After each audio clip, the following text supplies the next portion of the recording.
Kejriwal bail petition అయితే ఇక తేలాలి.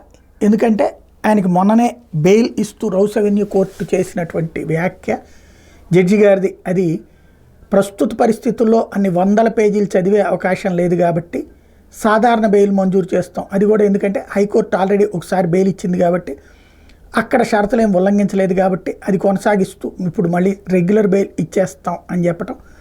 దాని మీద హైకోర్టు స్టే విధించింది. హైకోర్టు స్టేలో ఒక అసలు కీ పాయింట్ ఉంది. ఏంటయ్యా అంటే శాంతం బెయిలు ఎత్తేసేయమని చెప్పట్లేదు. అందరూ జనం నిలదీస్తున్నారు కాబట్టి వాదన విని ఈడీ వాదన విని ఆ తర్వాత స్టే ఎత్తేయడం అంతే. అంటే వాదన విన్న తర్వాత తీర్పు ఇవ్వడం అంత మాత్రమే చేయబోతుంది హైకోర్టు. అంటే వాదన విన్న తర్వాత ఒకసారి కింద కోర్టు ఇచ్చిన దాన్ని కొట్టేసే అవకాశం ఏమి ఉండదు మ్యాక్సిమం.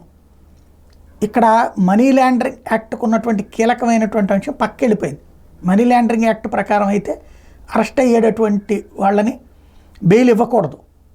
కానీ రాజకీయ నాయకులు ఎక్కువగా ఈ కేసులో ఉండటంతో బెయిల్ ఇచ్చేయడం అన్నది ప్రారంభమైపోయింది.